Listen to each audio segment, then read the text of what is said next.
So for this week, we are discussing 15 topics covering wide range of mains as well as prelims related topics. This dates from 5th September to 12th September.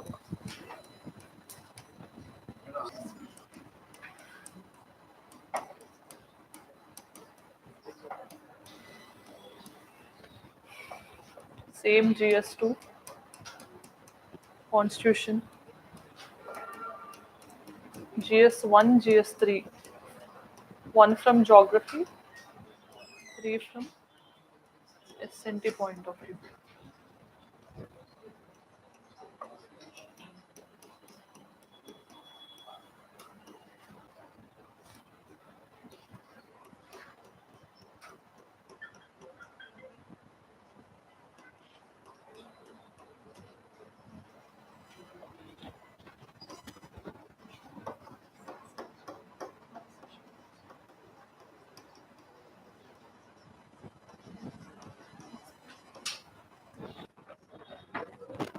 So then Quad Summit, GS2 IR, Indian Cyber Security Related Initiative, GS3 SNT, Bepi Colombo, GS3 SNT, Enemy Property GS2 Governance, Galatia Bay GS1 Geography, and this is finally GS3 Environment. So I'll start the class. Later on, when we are discussing, you can write again, right? So first topic of discussion is Public Accounts Committee. Right, in the recent times, because of various reasons, hello, okay. So because of various reasons, PSC is in news. Okay, so always UPSC focuses on those topics which will be repeatedly in news because of various reasons. First is three reasons why PSC is recently in news. First time, chairman got elected recently, right? So that is one reason. Recently 18th Lok Sabha elections happened. Later on, one chairman was elected to this particular committee. Second reason is recently, in Adani, Hindenburg scam and many things which are involving SEBI and all. So they brought some political controversies in financial scams when they happen also. So there is some need that was given by different persons that PAC should audit not only government accounts but also regulatory bodies accounts also. In that context also PAC was brought into context. Then third reason recently is for the first time it has taken 164 subjects under its review, right? So this is also a significant move. So including CARG reports. Recently, yesterday's paper, if you have seen, many of the reports, okay, from CARG, okay, so what after audit and all, it has highlighted that this should not happen, this and right. So in that particular context also, this was in news for three reasons. So first, we need to understand what is Public Accounts Committee, right? So before we understand, we know as we are following parliamentary form of government, right, where always legislature will be holding executive accountable, right? So accountability in context of political stability and should not enter into any political irregularity. At the same time, they should also ensure that there won't be any financial irregularities also. Financial accountability also one main thing. To ensure financial accountability, there will be passing of budgets, right? So if budget is passed, then only government can survive. Otherwise, government has to resign. Then there will be different types of token cut motions, right? So different types of cut motions, economy cut, policy cut, token cut. Like this, we have different cut motions. So through that also they will be exercising some regulation over the government, right? Because any person, like when you're asking from your parent pocket money, also they'll be asking how did you spend the previous month money and all, right? So that means there should be some accountability. In the same way here also, Public Accounts Committee is one of the financial committees in Indian Parliament, which is making the executive accountable to the legislature, right? So in general, if you see committees, parliamentary committees, generally will be of two types. One we call it as, very good, standing committees or permanent committees, right? So, and we also have ad hoc committees or temporary committees. So these are the two types of committees generally we have. Under this we have select committee and joint committee. Select committee means from one particular house. Okay, so members will be heading that committee and they'll investigate into one particular issue, right? It can be from Lok Sabha only or it can be from Rajya Sabha. Joint committee means where the members will be from both houses, Lok Sabha and Rajya Sabha. So combinedly they'll have membership and then they'll audit that particular thing or they can investigate that particular issue. So if you come to the standing committee, here we have again financial committees, and we also have standing committees. In financial committees, we have public accounts committee, that is what we are going to discuss, along with estimates committee, then committee on public undertakings. 3 committees under financial domain. Then we also have standing committees. So these are associated with each department. So we call it as departmentally standing committees. And how many we have? 24 such committees we have, right? So previously we used to have 17 and in 2003 7 more got added and totally we have 24 departmentally standing committees, right? So these are permanent, that means all the time they will be in existence, right? So these are the things which we are going to see. Mainly the committee which we are referring is a financial committee. Why do we have this? To ensure accountability. Whom will be? Executive to legislature. Okay, that means government will be held accountable by the legislature, right? So coming to this particular committee, PAC, first thing we need to understand is the name itself is highlighting Public Accounts Committee. That means this committee will be auditing the accounts of the government of India, right? So you know, like for everything government has to spend, it has to take permission of the legislature, that is the Parliament of India. Parliament, by passing appropriation bill and finance bill during the process of enactment of the budget, it will give authorization to the executive. Appropriation bill means which legalizes the expenditure side of the budget. That means for any expenditure that government wants to incur, it will be the appropriation bill which will be passed in the parliament. That means even a single rupee which central government spend, that will be granted by parliament. Without their permission, they cannot withdraw any money.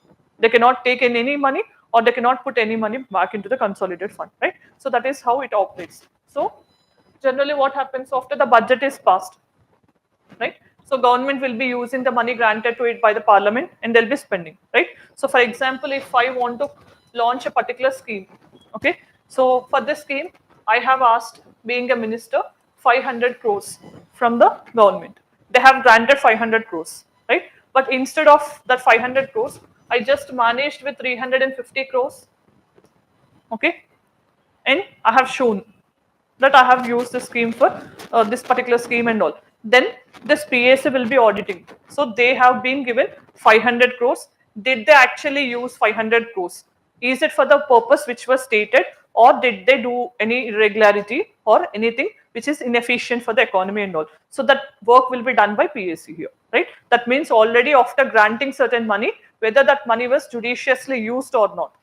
Did they deviate from the demand, or did they spend in very less quantity or proportion and then they stated that like I have spent all the money or not? So that auditing will be done by PAC, Public Accounts Committee, right? So this will be doing on the basis of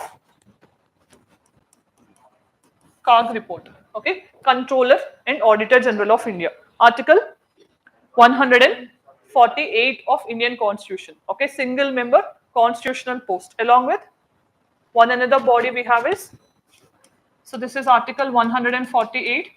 We also have Article 350B, which deals with Special Office for, very good, linguistic minorities.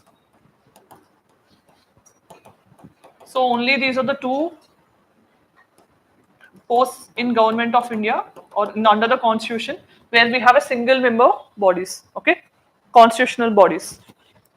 So this is one. So based on the COG reports, COG will primarily audit the government accounts, right? So based on the COG reports, then it will audit, right? So whether that actually is meeting the demand or not, did they deviate anything or did they do anything inefficient, right? Any misappropriations have been done, all these things will be audited by PAC. That's the main job. So that is the reason COG will be considered as friend, guide and philosopher of PAC, Public Accounts Committee, right? So because friend, guide and philosopher, based on the reports only they will be doing this work, right? That's the main job. Now let us understand the composition. So most importantly, as I told you, one reason why this was in news is recently there is one chairman that got elected. Okay, so with respect to this also there is some controversy again. So generally it will be given to the opposition party, right? Because if you are nominating your own party person from the government side, will he audit properly? There won't be any accountability, right? So that is the reason. Generally, as a convention, it is not mentioned in the Constitution of India. Only as a matter of practice, we are giving it to the opposition, right? So that is the reason Congress, I have mentioned the party because you need to be cautious here, right? It is given to opposition MP and this person name is not important, but you need to remember who will be holding the post. At the same time, what is the main aim of this particular committee? It scrutinizes the government's expenditure beyond formalities, right? That means whether they have used it properly or not, focusing on its effectiveness and integrity, right? Any scam, any irregularity, or any deviation from the demand, all these things will be checked. So why it is so important? Like, anytime government can ask this much amount of money, later on they can use it for any other reasons, crony capitalism, all these things can happen. So that is why it is very much important to scrutinize what is government doing in regard of financial things. So that is the reason PAC is so important in parliamentary system. Then the role, as I told you, government revenue as well as expenditure will be audited, right? So the main thing will be dependent on the controller and auditor general's reports. Then function, it will be ensuring financial accountability of the government, right? Whether it is spending within the scope of the parliament grant or not, right? So for example, you have given 500 crores for one purpose. You have to use it only for that purpose. You cannot use that for any other purpose because you need to take the approval of parliament for anything, right? So once if it is granted, only for that you have to use it. So then origins of this committee.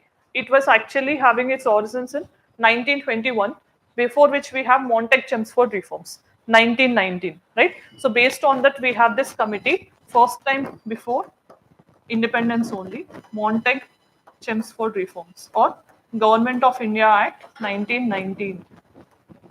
So this is the origin of this particular committee, 1919. But later on, in independence, right from 1950 only, again we started constituting our own PAC in independent India, right? That was the post-independent origin. Then how many members will be part of this? 22 members, 15 from Lok Sabha, 7 members from Rajya Sabha, right? So this will be through election with proportional representation by single transferable vote, right? You know why proportional representation is preferred? Because every party gets some share, right, in proportional representation. According to the share, it has the number of seats in its house. They will be having at least representation given to every party. That is the reason for these type of bodies where we need to give larger representation for multiple parties will be taking this system, right? So this system is also there in Rajya Sabha elections, State Legislative Council, President of India, Vice President of India, and these type of body elections, right? So in the recent times also there is a need. Should we only go for first past the post system which are following in Lok Sabha alone, or should we use first past the post in half and then half in the proportional representation? So there will be advantages and disadvantages for both, right? At that point of time, why did we prefer first past the post? Means there is high illiteracy in India, right? In proportional representation, you need to offer in terms of preferences. But at the time, population is not in a state to understand that concept, right? That's the reason we have went for first past the post, where you will be choosing the candidate and you will mark your vote. That's the reason we didn't go at that point of time in direct elections. But now, like when that happens, minority parties will not be given the due share. For that reason, this system is also in consideration now. At least if we can implement in phase wise, we can get some better results. Countries like Germany, they're using this system, right? Then we also have discussed about other committees, no? So here, estimates committee, right? Estimates committee means In budget, generally estimates will be given, like that particular estimates will be audited. That's the main job here. And you have to keep in mind all other things will be same. But this estimates committee will have 30 members all from Lok Sabha only. There won't be any representation from Rajya Sabha in estimates committee. Then committee on public undertakings. Public undertakings means PSUs, right? So with respect to their audit, it is this committee. Again 15 plus 7 here also, right? 22 members will be part of this. Then, so chairperson appointed from the members of Lok Sabha. 15 plus 7 but still from Lok Sabha only, and it is given for opposition since 1967. Because before that there is actually no opposition. Before 1967 we have single party rule. Opposition as a concept started in 1967 itself. So whichever other things will be given to opposition apart from this? Very good. Pro tem speaker. Pro tem speaker need not be opposition only all the time. Whoever is having longest tenure in the house, he will be given the chance as a pro tem speaker, right? Deputy speaker. Deputy speaker will be given to the opposition. Then, is there any other thing?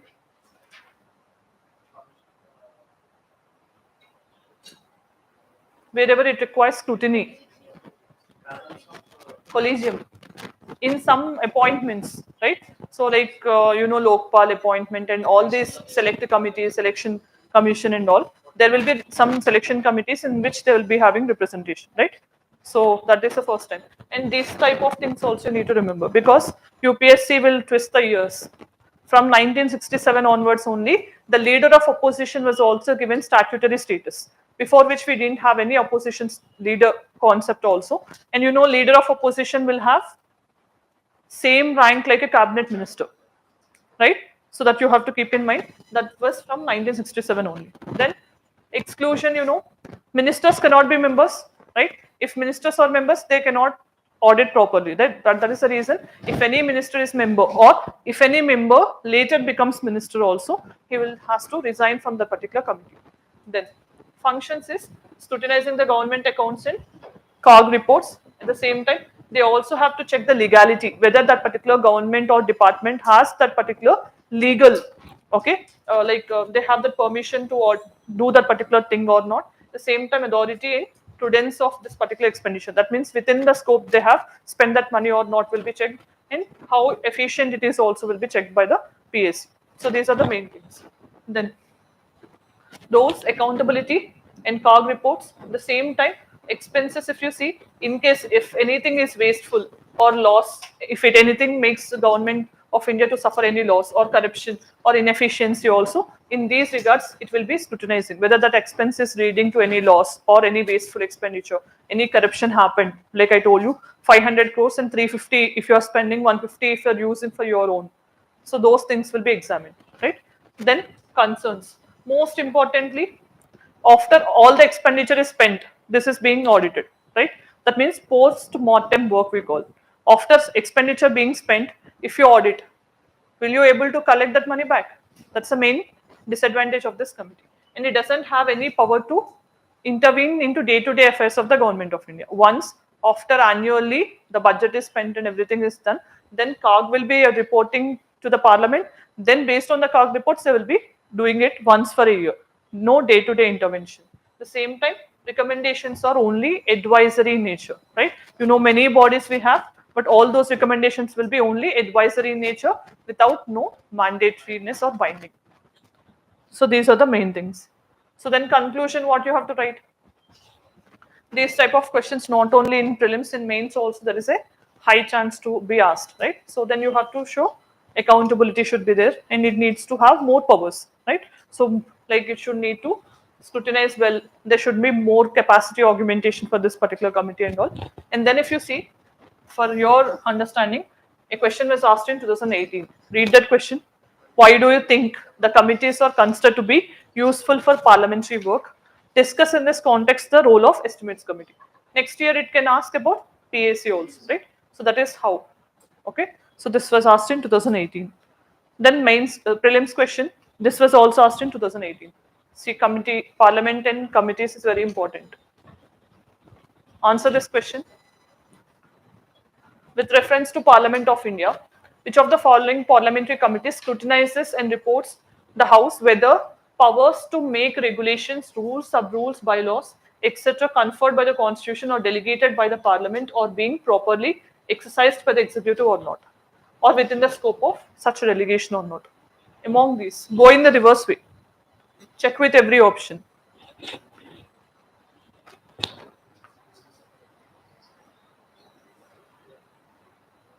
Yes? No?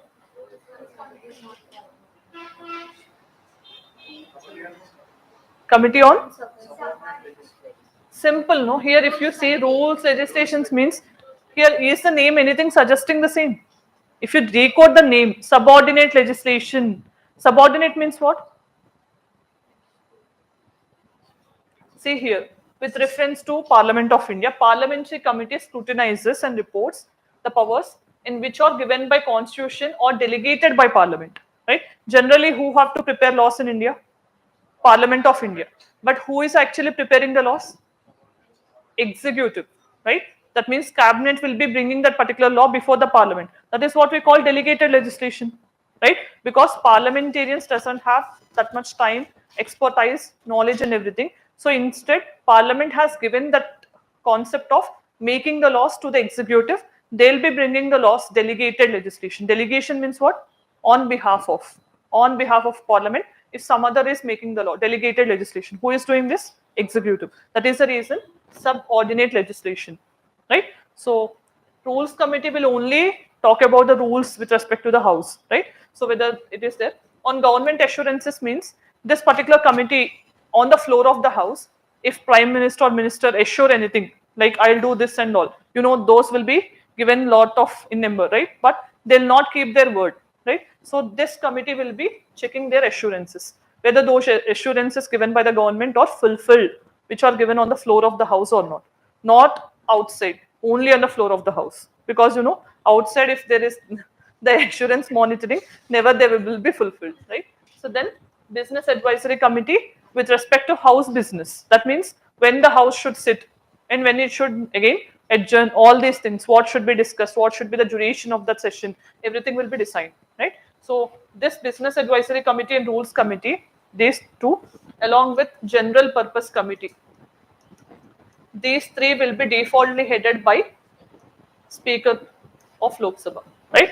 Three committees, business advisory committee, rules committee and general purpose committee will be headed by the speaker anytime, right? So three committees. Then next topic is fundamental duties, right? What is the context of this is recently Attorney General, so he was asked to submit certain things from the side of the government with respect to enforcement of fundamental duties. So one person has filed a petition in the Supreme Court saying that you have fundamental duties given to citizens of India under the Constitution, but in case if there's fundamental duties are not legally enforceable. That means if you don't follow also, in case of violation, there is no, you cannot ask for enforcement, right? That is non-justiciability.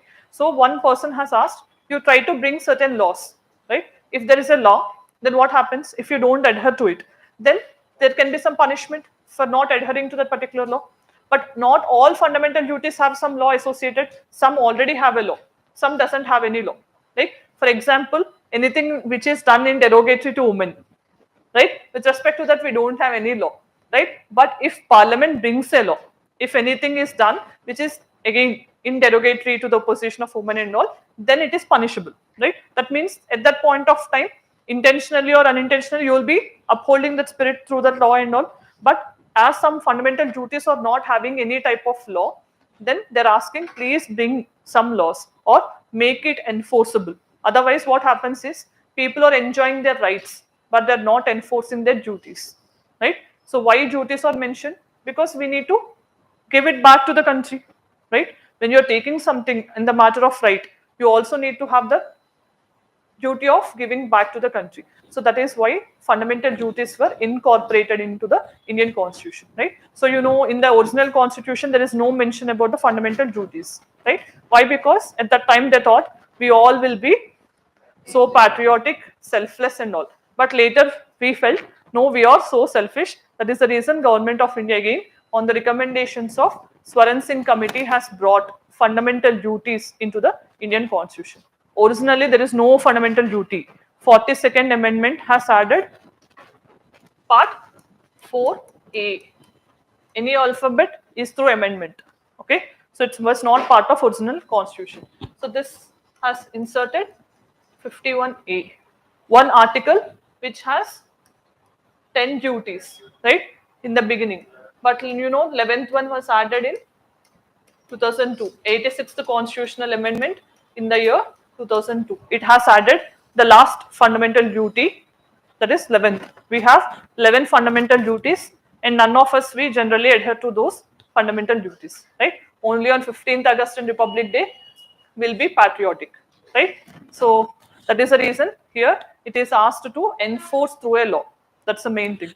So in that regard, we need to know about fundamental duties. So these are not only moral as well as civic obligations also. Civic means as being a citizen, we need to do certain things towards the state, and moral means being a human, right? We need to have certain moral obligations like respecting the woman, or you can see promoting the feeling of brotherhood, right? So girls and boys also should have that feeling of brotherhood.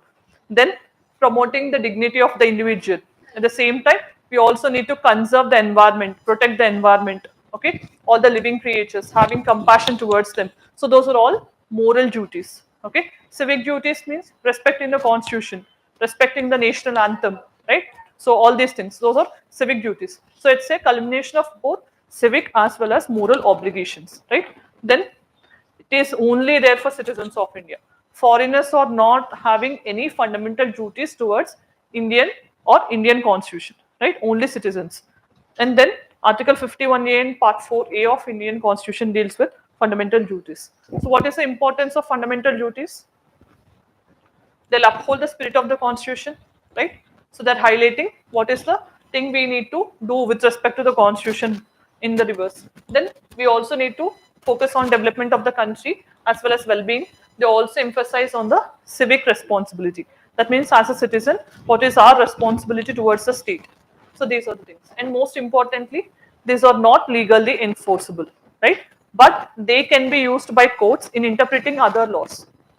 So anytime if there is any question regarding that particular law, fundamental duties can be used as a tool by the Supreme Court or High Courts in enforcing other parts of the Constitution, right? So then the source of fundamental duties is actually from Russia, but India didn't take it directly from Russian Constitution. From Japan, we have inspired. Originally, first time fundamental duties were mentioned in USSR, right? Russian Constitution at that point of time.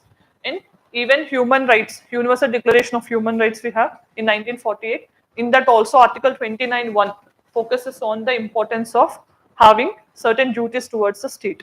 So these are the things which are giving the backup.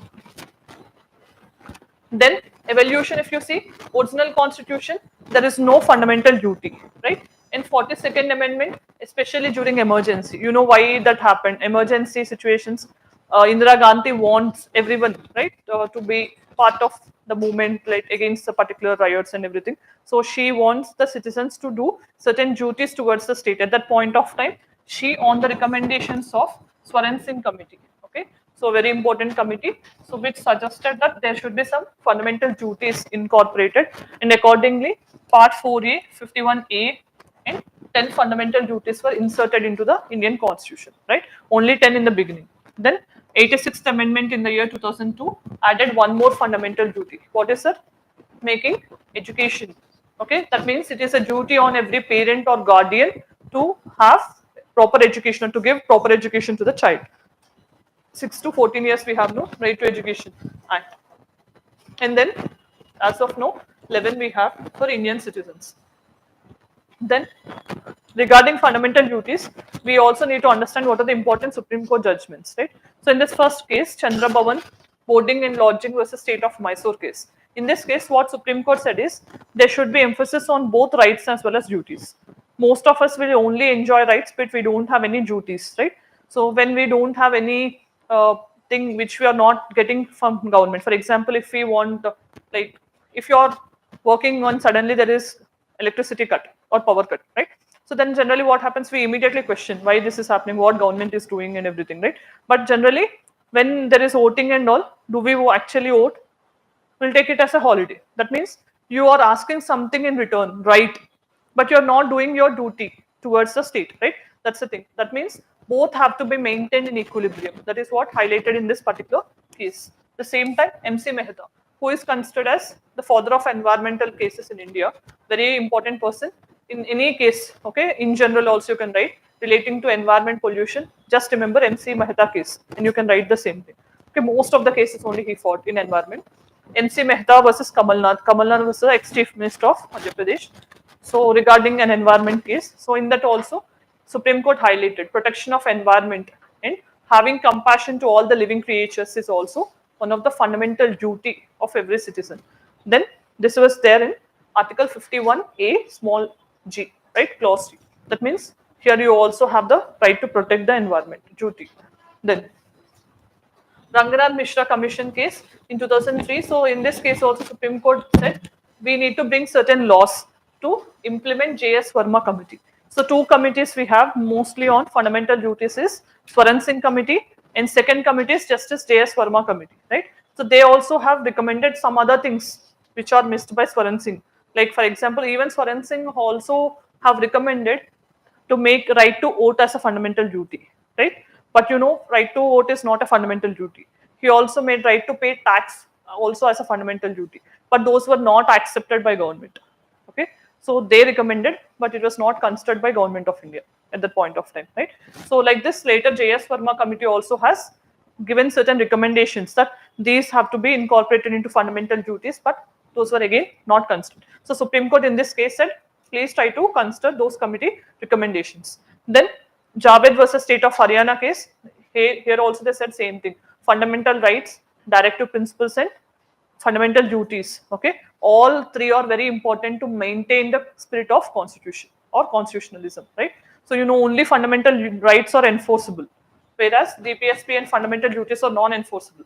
But still, you cannot say that only fundamental rights are supreme and these are not supreme, right? Everything has to be maintained in equilibrium to uphold the spirit of the constitution. That was said in this particular case. Then, so in re means what means?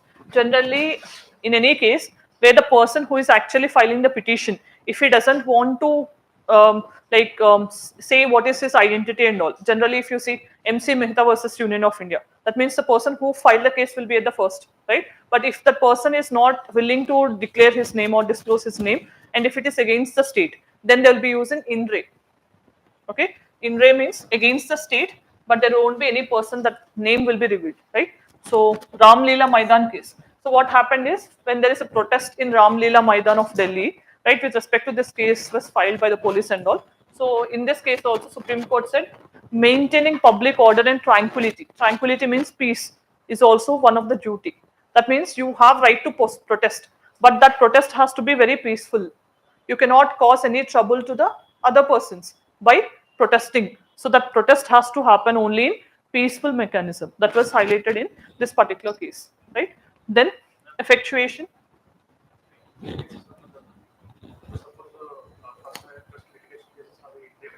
Public interest litigation పిల్లని అంటాం పిల్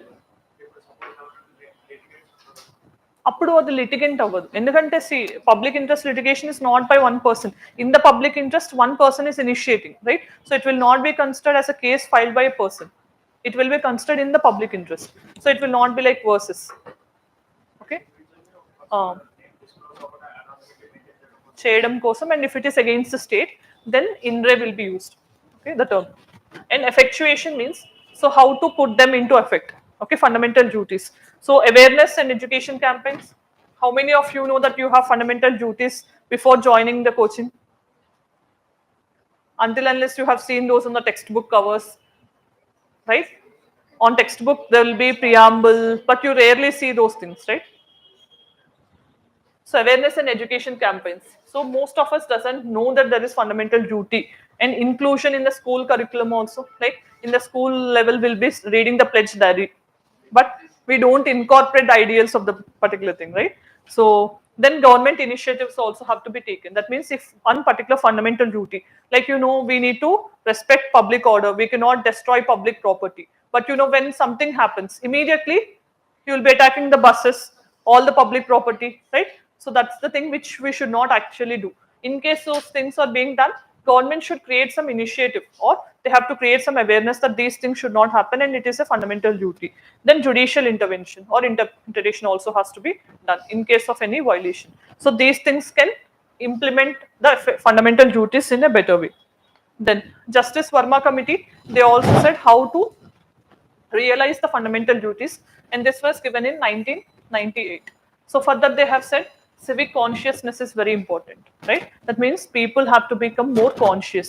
Then only, instead of bringing a law or judicial intervention, if people become more aware towards their duty, then it is easy to realize the fundamental duty. That is what Justice Verma committee has recommended. And enforcement, if you see, fundamental duties require some law for enforcement, otherwise legally non-enforceable, right? For that reason, if you see Prevention of Insults to National Honor Act, in this particular act we have respecting national anthem is also mandatory, right? In the previous instance, Supreme Court mandated in cinema theaters and all, national anthem when it is there you have to stand up and all. Later on again, they said like it is also violation of your right to privacy in theaters and all. So again they have halted now. Now we are not getting the national anthem, right? 2-3 years back it is mandated, right? That is also respecting national anthem.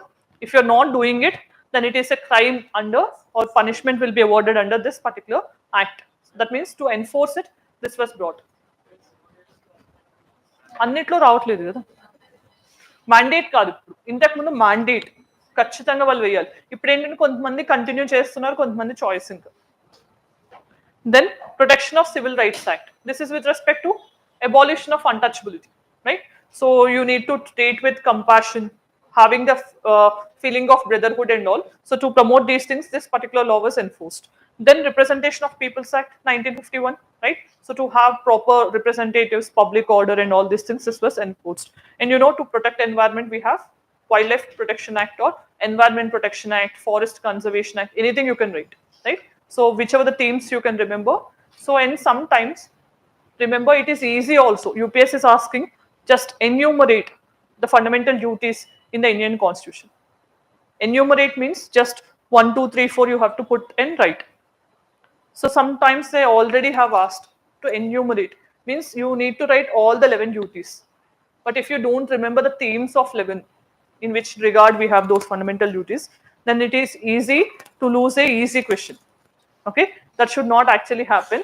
So you need to remember the content. I'm not again saying verbatism is important, not verbatism, but try to incorporate the theme on which those fundamental duties are there, right? So then observations recently. So Attorney General said, okay, so this is in reaction to a petition filed in Supreme Court by one person asking to give a direction to the center to enact certain laws to enforce the fundamental duties. And he said, if some persons are following fundamental duties and if some persons are not doing it, it's a violation of Article 14, right to equality, 19, freedom of speech, expression and everything, 21, right to life, right? So for example, some persons are planting the trees and they're being responsible to the environment. On the other hand, if you are resorting to deforestation or pollution, that's a violation, right? Article 14, 19, 21. So he is saying, in case if some persons are not adhering, that is a violation of these things. So you bring certain directions to the center or bring certain laws so that you are going to enforce these things, right? So and also asked for issuing certain guidelines to the center and state to create awareness about the fundamental duties. So this is a case that happened in Supreme Court. So we'll see how government will react. Then next topic we have is Project Mausam. So 2 days back, yesterday itself, right? Union Cabinet has approved different types of scheme. 2 schemes we are going to discuss here in this class. One is Mission Mausam. Mausam means Arabic word which means a weather. WHER or WER.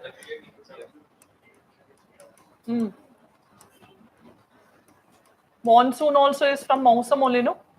Right? Weather gada. Right. So Union Cabinet has approved this Mission Mausam recently. If you see 3 things, 3 key institutes are going to implement this particular scheme, right? So one thing you have to keep in mind is the nodal agency.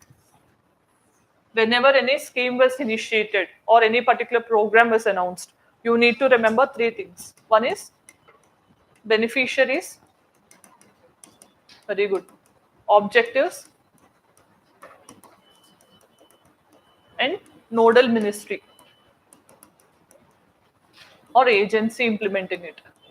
Right? For example, yesterday, for all those who are 70 years and above, they have extended insurance coverage. Pradhan Mantri Jan Arogya Yojana Ayushman Bharat. Right? At that point of time, you need to know who are the beneficiaries. Right?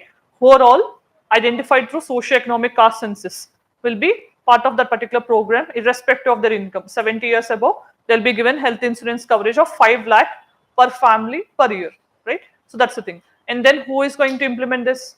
National Health Agency, NHA, that is the implementing agency. Like this, you need to understand for any scheme. These things will be asked, right? So here it is Ministry of Health Sciences. And who are going to implement this scheme or this particular mission?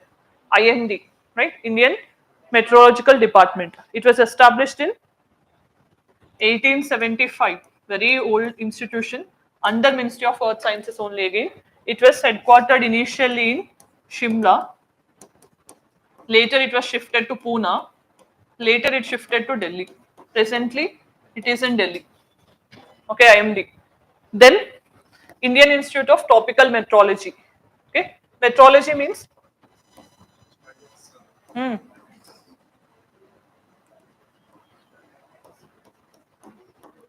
this is also headquartered in Pune. Okay, meteorology means not only meteors. Okay, so with respect to asteroids, everything, solar system related observations, this institute will be taking care. It is headquartered in Pune. Sometimes they'll also ask you the headquarters to make it more difficult, right? Then National Center for Medium Range Weather Forecasting. This is there in Noida, Greater Noida, right? So these are the institutes which are going to implement this mission Mausam. Then what is the aim here? To enhance the research regarding weather and climate related observations. That's the main thing, okay? To improve the forecasting mechanism by incorporating the latest technology like artificial intelligence, machine learning, using recent sensors, right? All these things, radars, all these things will be used and they'll better the weather forecasting mechanism. That's the main objective of mission Mausam. So if you see, it will be advancing the atmospheric sciences, weather surveillance, forecasting and climate management. That's the main objective of this particular thing. Okay, so to have better idea, then ability to communities will be strengthened. That means, you know, most of the communities like farmers, fishermen community, all they will be directly relying on the weather updates, right? Fishers or fishermen also, they have to check with the weather, right? So before they go for fishing and all, right, into the deep seas and all. And farmers also, they'll be finding for the weather updates and also for those communities or different sectors which are directly relying on weather and climate and ecosystems also, they how to respond to the extreme weather events and climate change. So this will be a useful thing. Then features, or it will be incorporating all the recent technological upgradations like radar, satellite systems, sensors, etc. by using artificial intelligence, machine learning, earth systems and all, right? Then GIS means, what is GIS? Geographical Information System. Mapping, that is to accurately track, okay? So what is the movement and time updation and everything. For example, if there is a cyclone, right? So how it is moving, what is its scale, and everything will be understood better. So these are the things. Focus areas, if you see, weather and timely updates in weather forecast, monsoon forecast, air quality alerts also will be given, weather event warnings and cyclone tracking, and solutions for fog, hail, rain, and weather conditions also will be given, right? So in all these things, they'll be giving the updates. So benefits are mainly agriculture will be significantly benefited. At the same time, during disaster management, right? You know, recently we have floods at the point of time. At least if we could have early warning, we could have prevented certain loss, right? So those things will help. Then multiple sectors, not only these, many sectors like defense, aviation, water resources, tourism, shipping, transport, energy, every sector almost, okay, they get benefited from this project Mausam, okay, mission Mausam. So then next topic is sickle cell, right? Why it is so important is, last year in the budget itself, our finance minister has said India has launched a mission to eliminate sickle cell anemia by 2047. Why? 100 years of independence, 2047, right? That's the reason we wanted to eradicate or completely eliminate sickle cell anemia. Anemia means deficiency of iron, right? So because of Why deficiency of iron occurs in the blood? Lack of proper nutrition.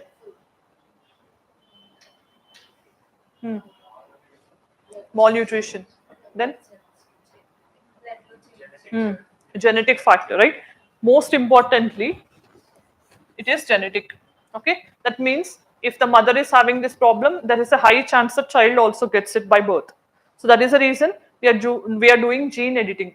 Okay, so gene editing is being done so that that particular gene which is causing sickle cell from the mother to the child will be edited, so the child will not inherit from the mother. In that way, we are trying to prevent the sickle cell anemia among the children, right? So this is a genetic condition where the shape of red blood cells generally they'll be circular in shape, right? Normal condition of RBC. But generally what happens when this disease is there, they become crescent shape, right? So when this shape they get converted, it will decrease oxygen carrying capacity of RBCs. The same time, they may clog the blood vessels also, right? So this is a reason why it may lead to death also sometimes if it is not treated properly.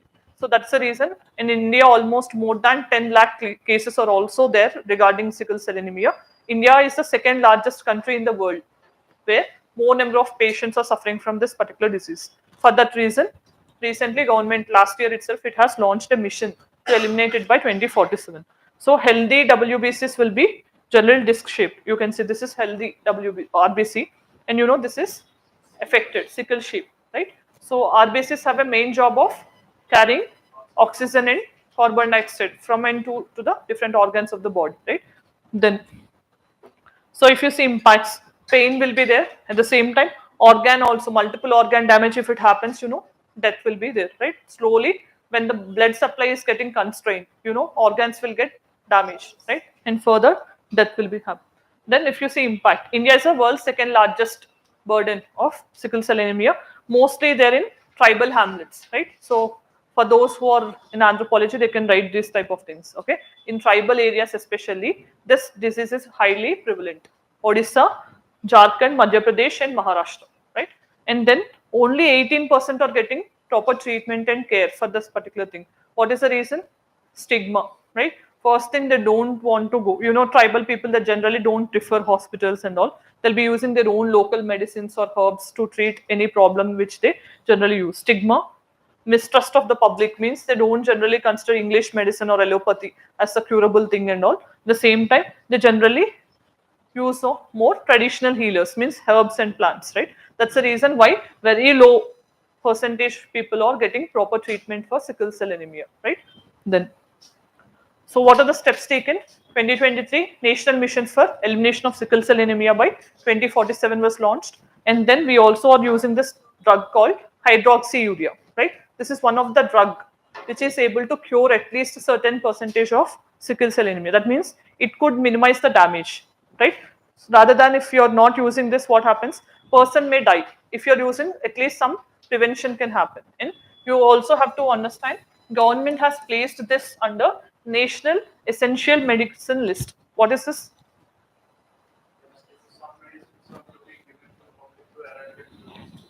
Oh. See, any medicine will be given, but here, whichever the medicines that are placed under National Essential Medicine List will be placed by NPPA, National Pharmaceutical Pricing Authority, right? So generally, you know, whichever are essential drugs, life-saving drugs, for them, you know, like price will be very high. So they will be keeping a regulation cap will be imposed so that you cannot sell that particular essential medicine beyond a certain limit. Who is going to place this? National Pharmaceutical Pricing Authority, right? So this is under Ministry of Chemicals and Fertilizers, not Health and Family Welfare. There is a trap. Okay, it is under Ministry of Chemicals and Fertilizers. Okay, so that will decide what will be the price of essential medicines. And if it is placed under this list, you have to follow that particular price which that was fixed by the NPPA, right? So it was also placed so that it will be more accessible and affordable. That's the reason. Then what should be done to eradicate this? You need to reduce the stigma. Stigma means some resistance, okay? And then increased screening has to be there, better access to medicines also. The same time, vaccinations like HIV, polio, how do we have? Same way, we also need to do certain vaccinations and improve the healthcare among the tribals. So these are the things which you can suggest, right? Then Next topic we have is SARC. Why this particular regional grouping is in news? Because recently in Bangladesh, right? So you know there is an interim government after political crisis and all. Muhammad Yunus, who was the Nobel Prize winner also. So this particular person said like we need to revive SARC to settle down the regional conflicts of the South Asian region, right? So he have asked again to revive this particular institution, which is South Asian Association for Regional Cooperation. So this is the organization for South Asian countries, right? So you know, like it is having no function now because it become just only on the paper it is remaining. After many years, we didn't have any summit, okay, of SARC being held. You know, after 2016, we didn't have any summit. In 2016, when the Turi attack and everything happened, government of India said we are not going to participate along with Pakistan. Okay, talks and terror cannot go together. That is what the Prime Minister of India said. Talks and terror. Okay, so from then it is only existing on the paper. There is no consultation, there is no dialogue, and there is no mechanism. Then what is SARC? You know, all the countries, 8 countries, MBBS Spain. I told you many number of times, right? Maldives, Bhutan, Bangladesh, Sri Lanka, Pakistan, Afghanistan, India, Nepal. 8 countries are part of South Asian region and they are called SARC countries. And it was established in the year 1985, headquartered in Dhaka. Dhaka is in Bangladesh. Okay, so these are the organizations of SARC. And you know, members we just have discussed. Don't get confused here, okay? It is not Myanmar. People generally confuse. It is Maldives, okay? It is not Myanmar. Then observer countries you can see here, USA and other countries. So there is no, okay? China is also there as an observer in SARC. Then, you know, host. Every 2 years once, biennially means every 2 years once summits will be held according to the alphabetical order, right? Among all the 8 countries, which alphabet comes first. Accordingly, they'll be changing their chairmanship. Okay, it will be held in that particular country every 2 years once. Then failures of SARC. So these type of questions are very easy to ask in UPSC because you know, like when the regional groupings are not functional or there is some another organization that is getting formed. Okay, so they'll ask you like why India is not taking any effort to revive SARC or why is it not utilizing SARC to normalize the relations with another country or how India's neighborhood first policy is being prioritized by government of India. Like those questions can be asked, right? So first thing, it has postponed number of summits. SARC has failed because almost you can see in 30 years of its existence, 10 times summits got postponed, right? That's the thing which is reflecting that it is a failure. Okay, then lack of trust. So many agreements which are proposed by India, like motor vehicle agreement we have, and we have a satellite project also, which were initiated by India, but they were halted. That means they were stopped in between only, right? The same time, lack of political will. Even the political leaders of different countries are also not willing to share, like how Indian Prime Minister clearly said, talks and terror cannot go hand in hand, right? So that means political will is also not reflected. The same time, weak economic integration. SAFTA means South Asian Free Trade Agreement. You know, in the recent times, we have free trade agreements where you will not have any taxes, duties imposed on exports and imports of the respective countries. So we have this in 1985 only, but this was not actually realized. Okay, the benefits of this. So that is also reflecting there is no economic integration among the countries. Then security challenges, you know, cross-border terrorism from Pakistan is also troubling India, Afghanistan, like countries and all. At the same time, big brother attitude. This is the most important thing which you need to quote. Okay, big brother attitude means you know all these are very small countries before India, right? India is showing its big brother attitude. అంటే తెలిసిందే కదా అన్న or elder person how they'll show their thing and all. So like this, India is also showing this type of attitude or the behavior towards other countries అనేది కూడా ఆ countries లో ఉన్న displeasure అన్నమాట, right? Then BIMSTEC. The emergence of BIMSTEC also have decreased the prominence of SARC. BIMSTEC means Bay of Bengal Initiative for Multi-Sectoral and Technical and Economic Cooperation. BIMSTEC, okay? Adu kuda regional grouping. Here we'll be discussing.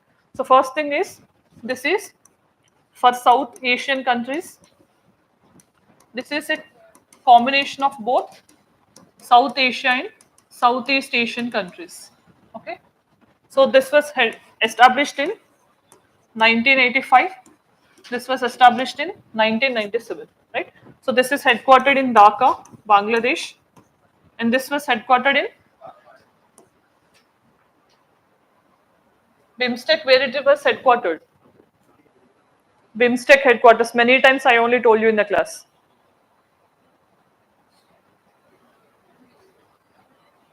Answer నువ్వే చెప్పాలి class లో. So here 8 countries we have. MBBS Spain. Then here, how many countries are part of BIMSTEC? Bangladesh, India. Here M for Myanmar. Then Sri Lanka, Thailand, Nepal, and Bhutan. Okay, so these all countries, if you see, they're having border with Bay of Bengal, but these two are landlocked countries, but still we have given membership to these countries, right? Then if you see, this is mainly highlighting neighborhood first policy.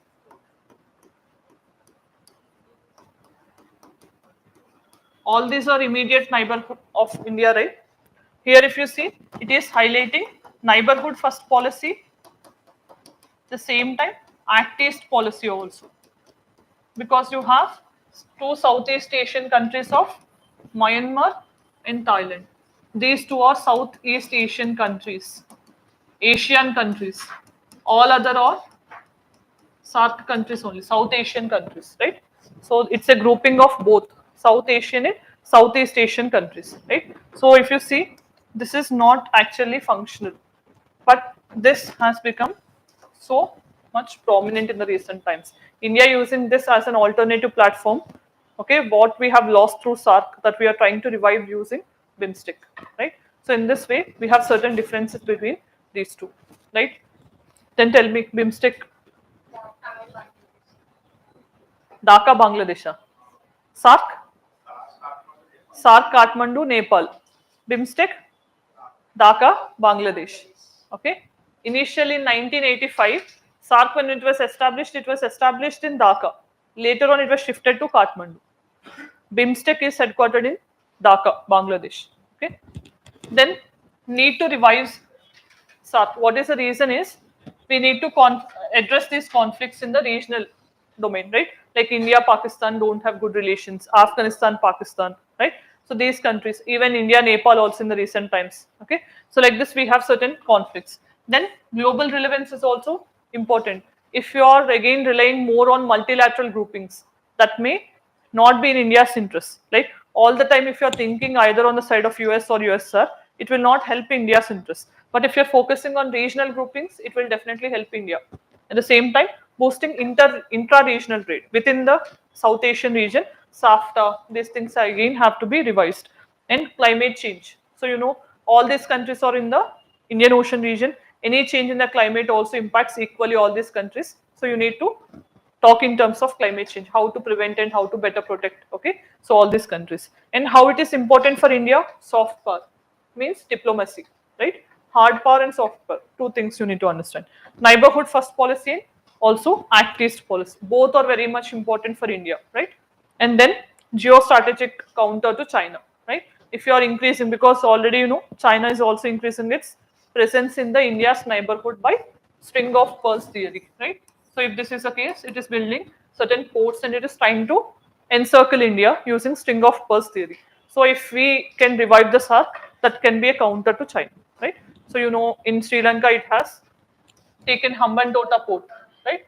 Here we have in Bangladesh Chittagong port, okay? In Myanmar we have, and we have in Pakistan Gwadar port. Like this, many ports are being developed by China in India's vicinity. So we also need to revive our relations with the neighborhood, right? Then next topic is euthanasia. In the recent times, one person has applied for euthanasia, means mercy killing, right? So that person is Okay, in a vegetative state. Vegetative state means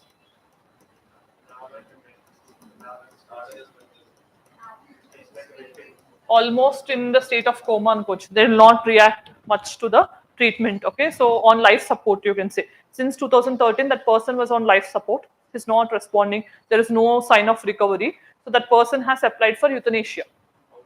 Okay, that person, that's what I'm going to explain, just wait. Okay, that means in case recently gone, so Supreme Court has initiated the concept of living will, right? I told you also, living will means if the person, when we are healthy, if we make a living will, that means in future if something happens to me and I'm beyond recovery and treatment, right, at that point of time, please give me the permission for euthanasia, right? So that was actually given in the recent times. Okay, at that point of time it was not there, but the patients, like respondents or the children or the parents, if they are there, they can ask the court also for euthanasia, right? So this was first initiated in Aruna Shahbag case. So she was a nurse who was gang raped in Mumbai. So almost for 20 plus years or 25 years, she was on the life support system, and the hospital in which she has worked only, they only have treated her and everything. But for the first time, almost after 20 years also, there is no recovery. That's the reason why Supreme Court first time said, at least you take out the life support so that the pain will be there. Although they're not responding, the body is getting pain, right? So like the treatment when you're injecting or when you're doing these things, she is suffering the pain internally, but that was not actually shown externally, right? So that's the reason Supreme Court said you go for euthanasia. That's the first time where we have legalized passive euthanasia. Okay, two types of euthanasia, very important. This was recently in news because of many reasons. They can ask you. Euthanasia is allowed in India only in passive context. Passive means when there is a life support on which ventilator, all these things, right? So you will be, or the tube through which food or liquids are being sent, that can be cut. So that means they will be withdrawing the life support, oxygen, ventilator, and all. That means that you are allowing the person to voluntarily die in spite of having that much pain, right? So that is a passive euthanasia that is legal in India because recently, why that was recognized? Supreme Court said right to die with dignity is also part of Article 21. Not only right to life, right to die with dignity, right? So that is also one recognized by Supreme Court under 21. And then active euthanasia. Active euthanasia means when you inject something lethal. Lethal means any chemical which is killing you. If you inject something, then, or if you injecting any medicine which is going to kill you, that is what you are doing it not on voluntary basis, right? So you're injecting something from outside. That is active euthanasia, and it is not legal in India. Some other countries are allowing it, but in India, that concept is not there. Only the life support will be withdrawn. That's it. Okay. This is differentiation you need to understand. First one is not that much painful. No, you're just stopping the life support. See, generally in hospitals also, if you see, when the patient is in beyond a stage of recovery, right? So the doctor will say we'll be using the ventilator for 1-2 days and all. So if the patients are ready to bear the expenses, then hospital people also will be okay. But some situations, the people will be very poor and they cannot bear the expenses for long.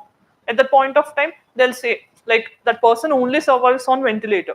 Do you want us to continue or do you want us to remove? They'll say like at least 1-2 days till all the relatives come and all. You just keep it on hold and all. Later on, they'll remove the ventilator, right? That is also euthanasia, right? When the ventilator or the oxygen is support is removed, then what happens? A person will die. But here in active euthanasia, you will be injecting something which is killing you. Body will react internally, no? Painful only, no? That is the reason why it was not recognized. Right to die with dignity. It was not actually realized in active euthanasia. Painful death, right? You will see here also. Euthanasia is called mercy killing or physician assisted death. Doctor, okay? Assisted death. That means deliberately ending someone's life to free him from suffering. Then active and passive, here you have. So active euthanasia means assisted suicide. Okay, assisted means you're helping to commit suicide. So by deliberately or actively doing something to end a person's life. So this is a lethal injection or giving overdose of any medication so that body will respond and die. Directly causes the patient's death. Okay, because of it. And it is illegal in India. Many countries also did not allow this. And passive euthanasia, withholding the life support, artificial life support like ventilator or feeding tube. Okay, so that will be withdrawn. so that the person will die. But this has to happen with consent. In case if there is no living will, okay, if it happened long back, then the patient's persons like the parents or the children, they have to give their consent. Okay, I'm agreeing, you please withdraw the consent, you withdraw the support. Only with consent it can be exercised. Then status is first time in 2011, Supreme Court has exercised this in Aruna Ramchandran Shanbag case. Very important case. If euthanasia based question is asked in mains, try to remember this case. Okay. Then 2018, Supreme Court recognized legality of passive euthanasia and it said right to die with dignity is part of 21. Right. And living will also must be signed in the presence of two witnesses. That's the reason. See how beautifully they have made it. Two living witnesses has to, they have to accept that particular living will. Otherwise what happens is, you know, the patients who are mentally ill or these persons can be easily subjected to family torture and all. They can sign. It's not working. Okay, so if any person who is mentally ill, right, so what happens in that situation, they can force them to sign, or they can take the thumbprint and they can place it on the paper, right? So that is the reason two witnesses has to again accept that particular thing, that this was actually signed in presence of no force or coercion. That means with his consent only he has signed that particular living will.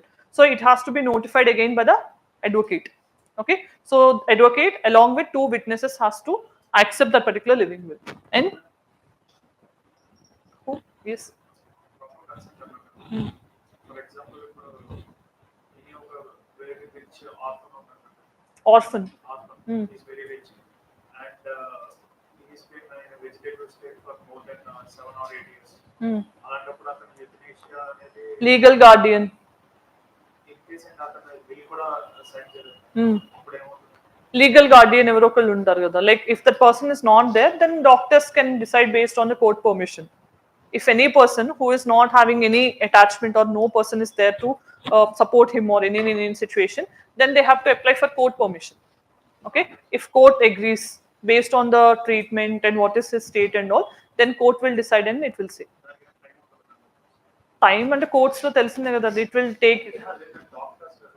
Doctors, they have to show the reasons, right, why this person euthanasia ante ippudu general ga if that person ante ippudu atanu orphan అయినప్పటికీ కూడా someone should support his treatment, right? A bill pay చేసే company no ఎవరో ఒకళ్ళు ఉంటారు కదా, so they'll take the legal guardian role generally in case if they advocate to the doctors. Okay, so అప్పుడు ఉంటుంది ఆ సిచ్యువేషన్. లేదు అంటే కనుక they'll apply for court permission. Without court permission, doctors on their own cannot take for euthanasia. Then family has to give their consent for withdrawal of the life support. Okay, if that person is not having any living will, family members will be giving that consent. Then arguments in favor. Why there is a need for euthanasia is to end the pain. That's the main thing, right? The same time respecting person's choice. If the person wants to die and if you are continuing with the life support, right? That's a thing which is violating his choice. So the money or the resources which you are using for the treatment of this person can be used for another person if he is beyond recovery. Rather than spending on the same person, you can use it for another person, right? So that's the thing.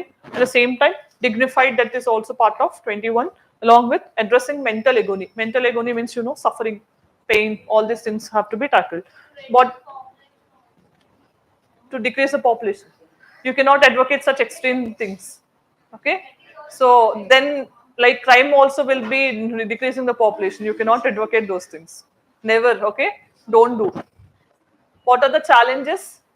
Ethical values are also one thing which can be wrong, and the same time moral wrong also, right? So killing one person without any natural death, okay, that is also a morally wrong act. Then we have an important concept called National Register of Citizens. So NRC is so much in use in Assam. So what is this we need to understand? This is the only thing which is there in the state of Assam. Nowhere else in India will be coming across National Register of Citizens. Why? What is the reason? Why it is so unique to Assam only?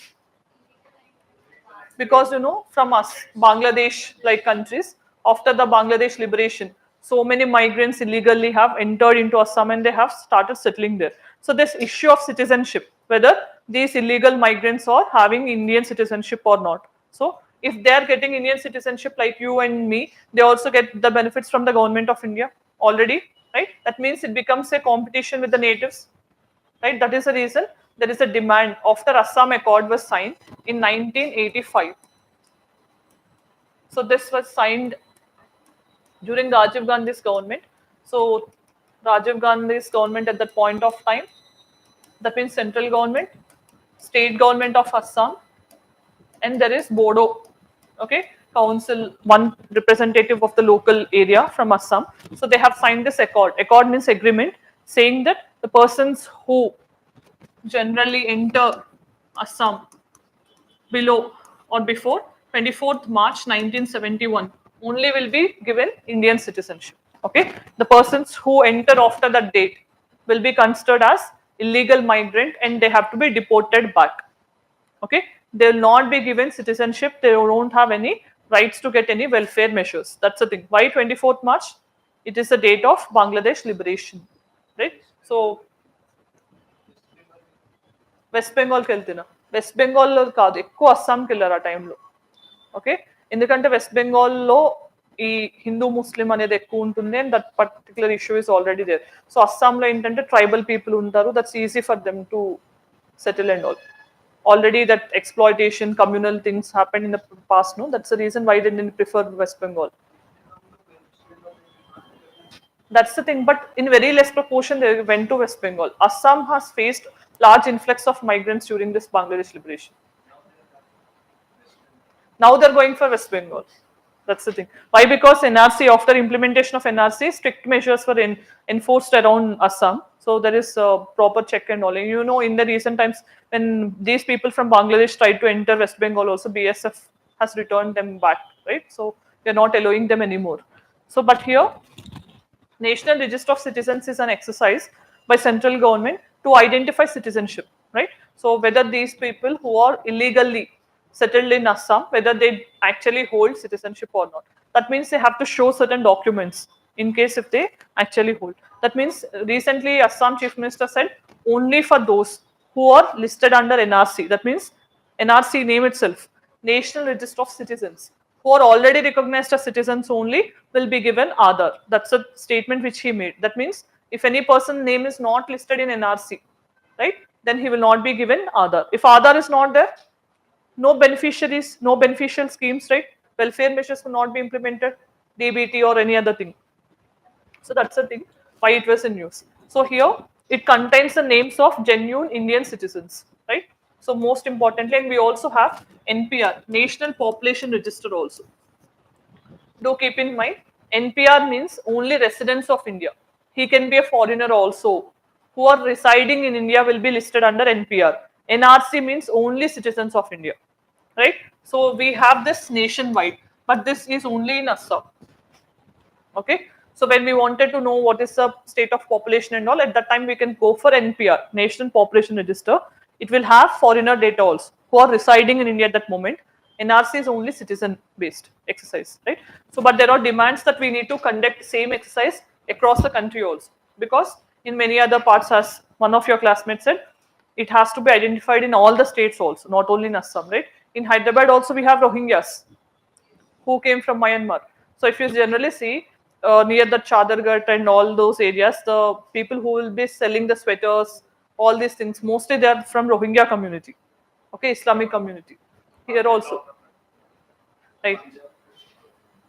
So many people came from different parts illegally and they got migrated here and settled, right? So if you see, illegal migrants will not be given any benefits in India, right? So because we already have huge burden of population, we cannot give our share of resources to them. So they have to be deported back under 3 acts. One is Citizenship Amendment Act, Citizenship Act of 1955. Second is Foreigners Act of 1946 and Passport Entry Act of 1920. In these 3 laws also, if you find any person not having citizenship, can be deported back to their country, right? So foreigner tribunals also will be established to decide the cases regarding their citizenship. So those are the provisions.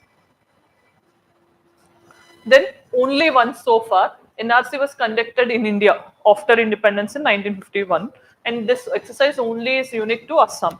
In nowhere we'll be finding this NRC, right? But if you see who is a nodal agency, Registrar General and Census Commissioner under Ministry of Home Affairs, who will also conduct the census, right? So they will be the nodal agency to conduct NRC. And what is the need? To identify illegal migrants and to protect national security. Migration anytime can become a threat also. Terrorists also may, in disguise of citizen, may come here and settle. Social justice also, because native versus non-natives, justice has to be done. Then legal mandate. We have three acts: Citizenship, Foreigners Act, and Passport Re-entry Act. So these three acts also are not allowing illegal migrants. But what are the challenges? So genuine persons also may be excluded if they don't have proper validation or documentation, right? Then exclusion of genuine citizens also may happen. That means you're depriving them of the benefits. Then potential discrimination also will be there, right? So if this is not properly done, then illegal migrants versus legal migrants, right? Legal migrants means some persons who are actually settled in India and recognized. For example, Chakmas we have. They came from Bangladesh but got settled in Arunachal Pradesh, Tripura and all. Bru refugees also, if you have remembered. Brus or Riyangs we call. So they are settled in Tripura in that region. So they were actually institutionalized in India. That means we have settled them in India formally.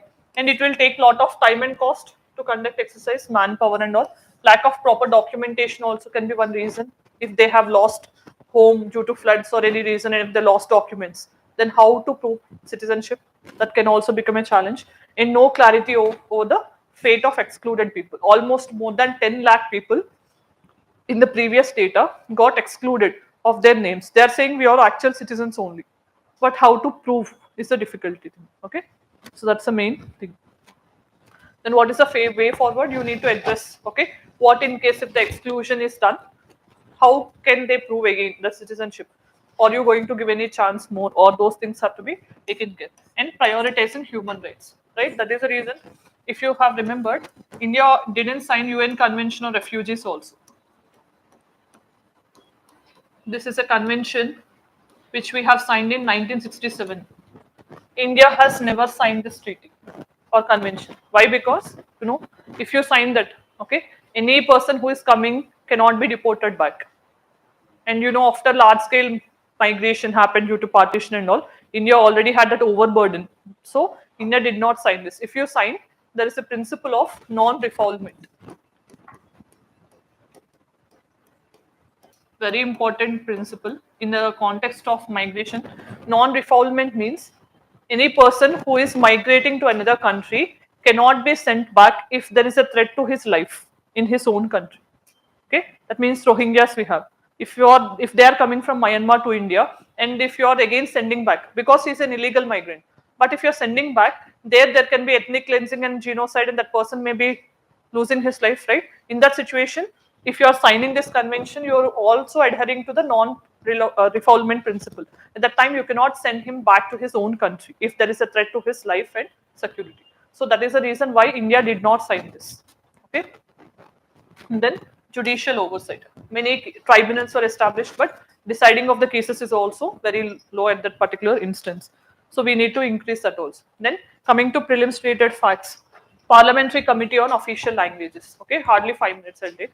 So why this was in news is our Home Minister. Okay, who is the Home Minister?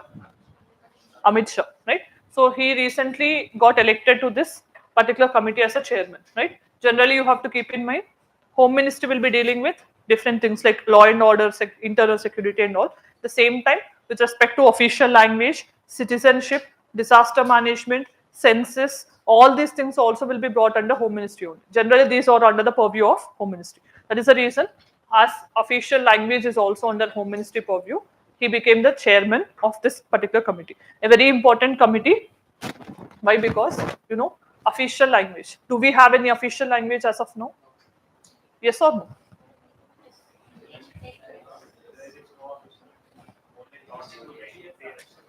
Official language, national language, both. I'm asking both. Do we have any official language? Do we have any national language? Very good. Official languages, both Hindi and English together, right? Then national language? No national language, okay? only Hindi along with English will continue as the official languages for all government purposes. Okay, so like when it is Hindi state, they can use Hindi. If it is North Indian central government and Southern Indian regional government which talks in English, then English can be preferred. And Supreme Court has to give all its verdict only in English. It's not in Hindi, right? So like that we have certain things, official language. And BJP is always in favor of promotion of Hindi as official language, and southern states will never accept it, especially our Tamilian brothers. Okay, so they will never accept because they have their pride in culture, right? So if you see here, what is the main job of this committee is, the goal is to have all governments operate in Indian languages by 2047, right? And in the recent times also, national education policy also focused on 3-language formula. National Education Policy 2020. 3-language formula means Hindi, English, and your mother tongue. Okay, so in that you have to promote the education, right? At least till class 5, you need to promote only in the mother tongue. Later on, slowly English, then other language. So official languages, already 22 official languages.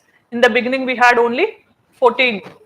Okay, 14 languages. Later, 3 amendments added 8 languages in total. 22, and they were part of 8th schedule and part 17. Okay, part 17 of Indian Constitution, and 8th schedule deals with official languages, right? So you can see these are all official languages, and easy once if you remember, need not remember also. Sanskrit is there, English is not there. Okay, English is not part of official 22 languages in the 8th schedule. English is not there. Okay, this is what you have to understand. Do you find English anywhere? అలా చూస్తుంటే doubt వచ్చింది నాకు, by mistake అని నేను add చేశాను అని, right? So and remember, all 6 classical languages are part of 8th schedule. All 6 classical languages are Sanskrit, Tamil, Telugu, Kannada, Malayalam, Odia. Okay, 6 southern Indian languages mainly in Sanskrit. So these are all part of 8th schedule. And then these amendments also can be asked. To complicate the question, easy, Sindhi got added by 21st Amendment in 1967. Then 71st Amendment added Konkani, Manipuri, Nepali. That happened in 92. Then see easily, if you want to remember amendments, how I remembered is 71, 21, 92. If you add, okay, ante chetta logically gani, it will help you actually in the examination. This person, ఆ expression అంటే ఏంటి, ఆ ఎక్స్ప్రెషన్కి అర్థం ఏంటి? అందుకే నీకు తెలియదు కాబట్టి నేను చెప్తున్నా నీకు. మ్యామ్ నాకు కూడా ఒకటి, right? So then here we also have 4 languages: Bodo, Dogri, Maithili, Santali. First 1 language Hindi, then we have 3: Konkani, Manipuri and Nepali. See, remember these languages. Nepali ఎందుకు ఉంటుంది ఇండియాలో అనుకుంటారేమో. Nepali is a language in 8th schedule, 22 languages. అలాంటి వాటిలో అక్కడ examination pressure లో నేపాలీ ఇండియాలో ఎందుకు ఉంటుంది అనుకుంటాం, right? Nepal is one of the official language. Why? Because in Bihar belt they'll be talking in Nepali. Then Bodo in Assam, Dogri Kashmir, Maithili again Bihar, and Santal Jharkhand belt, right? So there you will be having this official language. Then Parliamentary Committee on Official Languages, it was established in 1976 under Official Languages Act. Okay, this was brought after intense efforts by our Tamilian brothers, right?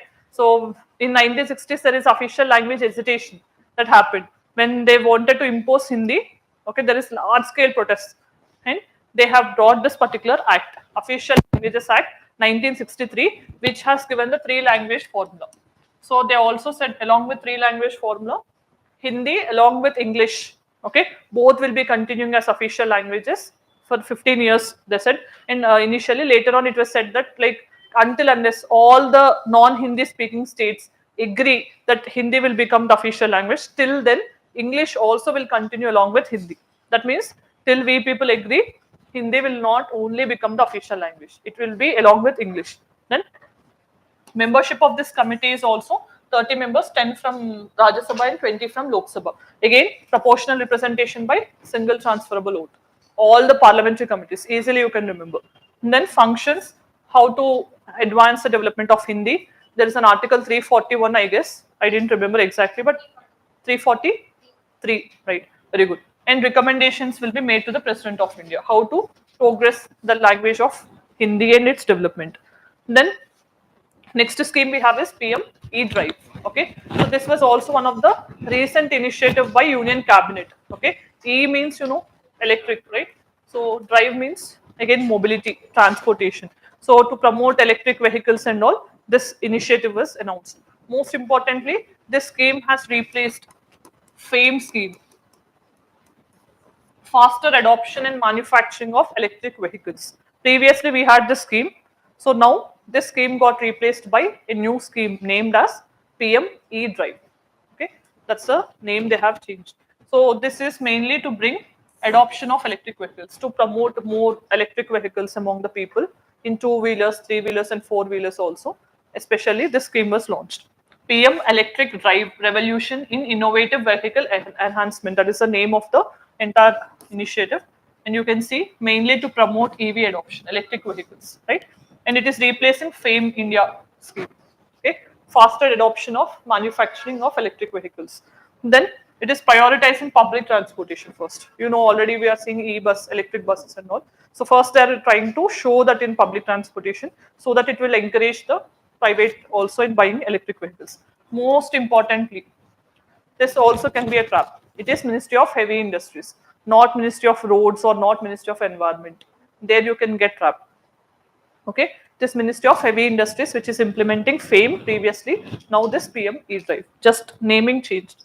Then main aim is again to change our transportation to electric by decreasing the pollution, carbon footprint and all, right? So subsidies will be given. So to all you can see two-wheelers, three-wheelers and e-ambulances, e-trucks and other electric vehicles. So you can see these type of numbers are not important, but just for your information, how much will be given for these particular respective categories as incentive or subsidy by the government.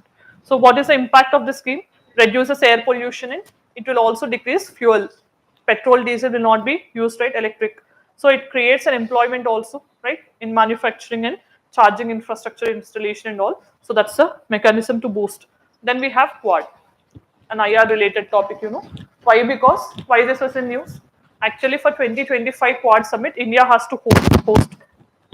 Okay, India has to host it actually, but US has asked us to swap it with USA. Swap means we have changed it with USA. Next year, it will be India's turn, right? Why? Because US is going for presidential election in this year. That is the reason Biden has asked us to give the host which India had this year to USA. So in that context, it was the news. Quad means Quadrilateral Security Dialogue. It is an informal grouping.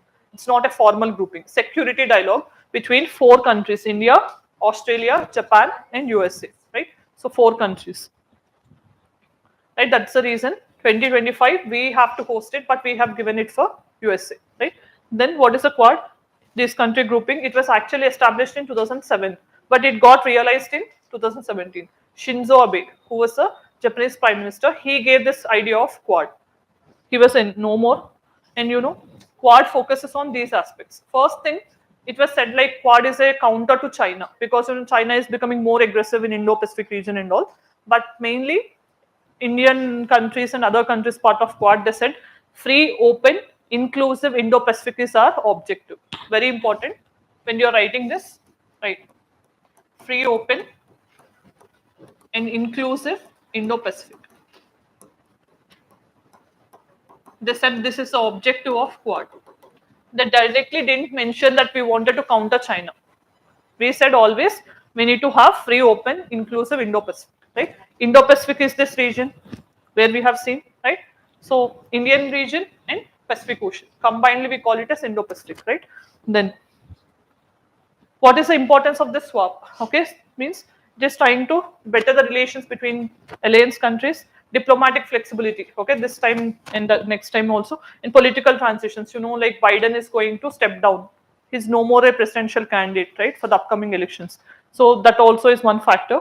And economic and strategic focus is also increasing with respect to Quad. Then next topic we have is cybersecurity related.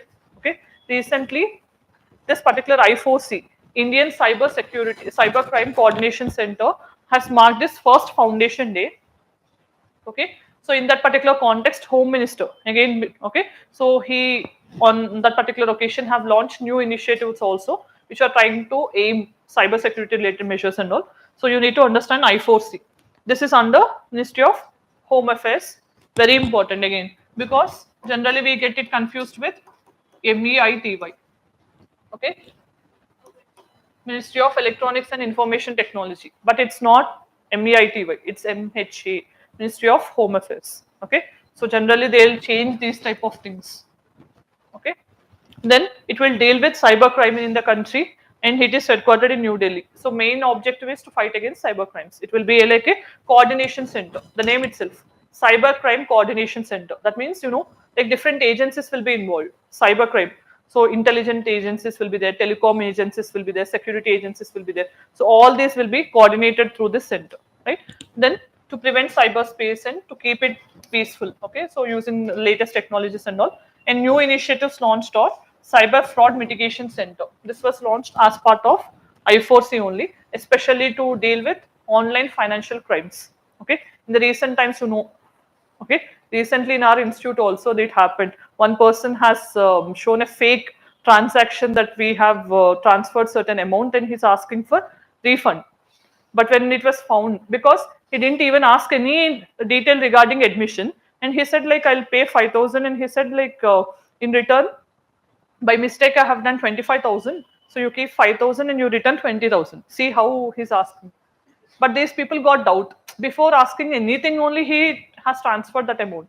That account is showing like it was credited to this particular number only. But when it was inquired, actually there is no crediting to the account. Then we got to know that it is fake. So you can see how they're doing it. Okay. So some way they're managing that the screenshot and everything is actually real. Okay. These type of things will be there. So you have to be very cautious. Okay. When you do also, you be cautious. Outside also, no, you are every day you are using digital payments only, no.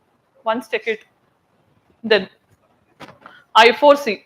So this is also under I4C only. Mitigation means to prevent the damage, right? We have this center with respect to frauds. Then BEPI Colombo. So this is one initiative of European Space Agency as well as Japanese Space Agency, mainly to investigate what is there on the Mercury's southern pole. Okay, so first mission to Mercury's southern pole, right?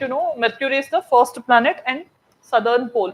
So what is there? The composition. How is the magnetic field of the Mercury? All these things will be studied under this mission.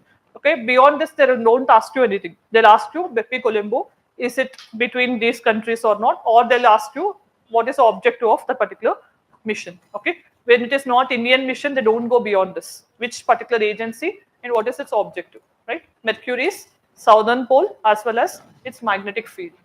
European Space Agency in Japan, you have to understand this.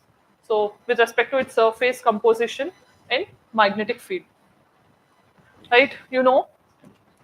We also have this terrestrial and Jovian planets, right? Terrestrial planets or inner planets. Mercury, Venus, Earth, Mars. These are Jupiter, Saturn, Uranus, Neptune. So these are made up of rocks. Here, gaseous planets. That is why gas giants we call Jovian planets, right? These are also called inner planets or rocky planets, right? And then they are having high density. They have low density, right? And they have weak magnetic field. They have strong magnetic field. They have less number of moons, terrestrial planets. They have more number of moons. So highest is for Saturn, 146 moons we have, right? So these are the things which you need to understand. And you know, magnetic field of the Mercury is also low, being an inner planet, right? So these are the things which you understand. Mercury planetary orbiter, you know, it will just orbit. By European Space Agency have given this. It will be studying the surface of the Mercury just by orbiting. Then Mercury magnetospheric orbiter, how the magnetic field is there, that is given by Japan. Okay, collaboration, no? One from them and one from this particular country. So these are the objectives, mainly surface and magnetic field and other related things of the Mercury. Then we have Enemy Property Act. Okay, so in the recent times, what actually happened? Ex-Prime Minister of Pakistan, okay, Parvez Musharraf. So his ancestors had certain property in UP, right? That particular property is getting auctioned by the state government, right? So his property, how can we auction means, if no one can claim, to whom it belongs? Government. So government is auctioning the property. Road में the pocket purse దొరికితే ఎవరిది మనదే కదా. Same logic here, but it is the government here because government is the owner of all properties in the country. Okay, మనది కాదు, మన general గా అనుకుంటాం కాబట్టి, right? So then here also what actually happens is under Enemy Property Act. Enemy means what? Which is an enemy alien. Especially in Indian context, it is Pakistan and China, right? So that means, you know, like after 1947, when there is partition and migration from this side and that side, and you know, later on there are some wars with Pakistan. 1947 we have 65 war, 71 war we have, right? 1999 Kargil war and all. In 1962 we had war with China. So after these wars also some persons have migrated from India to Pakistan and China. So those persons who have left their property, they cannot take their property, right? So they can be keeping their property here. So whatever the property that is left in India, according to the doctrine of privy purse, okay, so not privy purse actually, doctrine of, I didn't remember the name, I'll just recall. But government will be the default owner, okay, for all the properties which are having no owner, okay. So in that particular context, it is the UP government who is actually claiming that ownership now, but now it is going for auctioning this particular property. So in that context, you need to know why this particular act was enacted, because of this historical context, okay. In these wars, we have this in Defense of India rules. So in this particular context, the Defense of India Act 1962 is making the government to take over the properties and companies from Pakistani nationality. Any person who belongs to Pakistan, who migrated there and who are not actually claiming. For example, if the husband migrated there and wife is still staying here, like Sania Mirza and we have that person, right? So if one person is staying there and one person is staying here, then she can get that right. But if none of them is claiming, then government becomes the rightful owner, right? Then, so for China, it is this situation. Who will be the custodian? It is the central government, okay? So it has the right to completely auction and it can realize that money. So it was enacted in 1968. This act was to regulate all the properties. So there will be an property person, like you can say one body which was administering the property, that is custodian of enemy property for India. An authority was established under this act to monitor the enemy property in India. Highest number of properties are there in UP and then in West Bengal. You know West Bengal because of its closeness to Bangladesh, right? So then not only limited to real estate, all the bank accounts, okay, which are not functional, or all the shares, gold, any other assets, okay. So even anything which is metallic thing or anything which is left here will be the property of the government, okay.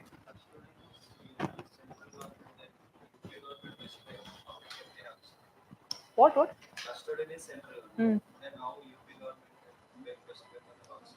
So they'll auction, the money will be given to central government again. Just process. Process is facilitated by state governments because it is located there. Next, Galathea Bay. Okay, this is one of the major location in Andaman and Nicobar where this was recently designated as a major port. Okay, in this context, you need to know who are all having authority to mark as a major port and who can control minor ports. So, with respect to India, major ports are administered and controlled by central government and minor ports will be under the ambit of state governments. Okay, so we had 13 major ports in India without including this particular thing.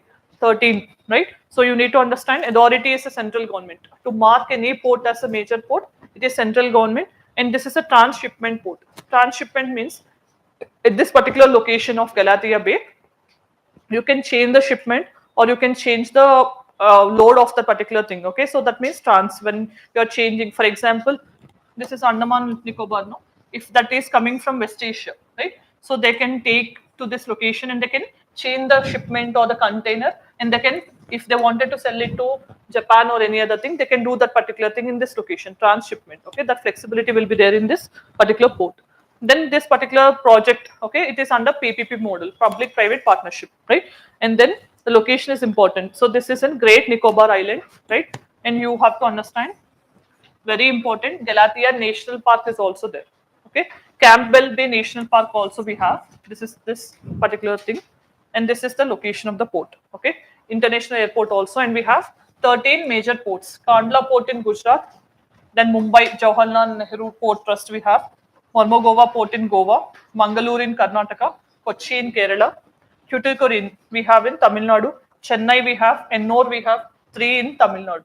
Okay, then Vishakhapatnam, Paradeep, and Kolkata. Okay, recently we also have Vadavan project, port project also in Mumbai. That also became a major port. Okay, Vadavan project. Then last topic is air quality management exchange platform. So this was recently initiated by, so very, very important. Why? Because anytime UPSC will be asking any initiative launched by any organization in context of pollution. Okay, environment, important topics will be climate change and pollution related, any update we have.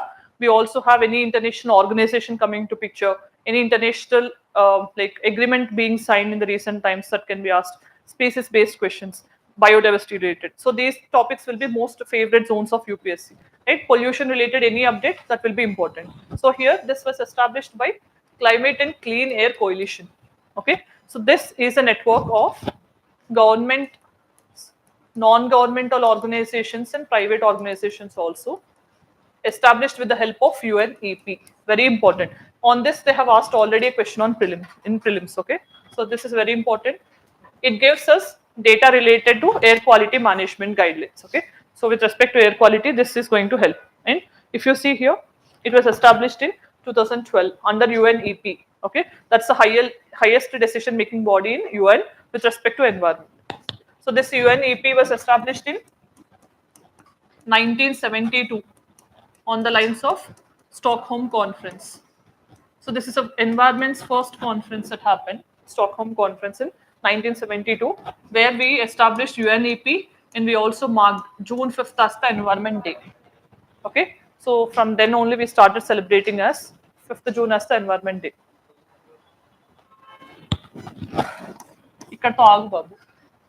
Climate and Clean Air Coalition was established in 2012. What I'm talking is in regard of UNEP. It is headquartered in Nairobi, Kenya. Okay, it gives the highest award called Champions of the Earth Award. Our Prime Minister also got that award. In the recent time, we also have another lady from India, Purnima Devi Burman, who got that award, Champions of the Earth Award, especially from UNEP. Okay, so it is the highest, like, and considered as an environment noble. Okay, so you have to remember those. Then it is a voluntary partnership, okay, among governments and non-governmental organizations. And what is its main aim? To reduce, very important, short-lived pollutants. Okay, short-lived means any pollutant, once if it is released into the atmosphere, if it is staying only there for weeks or days, we call it as a short-lived pollutant, right? So that means we have black carbon, methane, HFCs, tropospheric ozone. So these are the 4 short-lived pollutants identified by Climate and Clean Air Coalition. Very important. On this only they have asked already a question on in prelims, okay, in one particular year. So you need to remember all the short-lived pollutants: black carbon, methane, HFCs, and tropospheric ozone. Stratospheric ozone is the good ozone, right? This is harmful ozone. So these are the things for this week. If you have any doubts, you can ask. Purnima Devi Burman.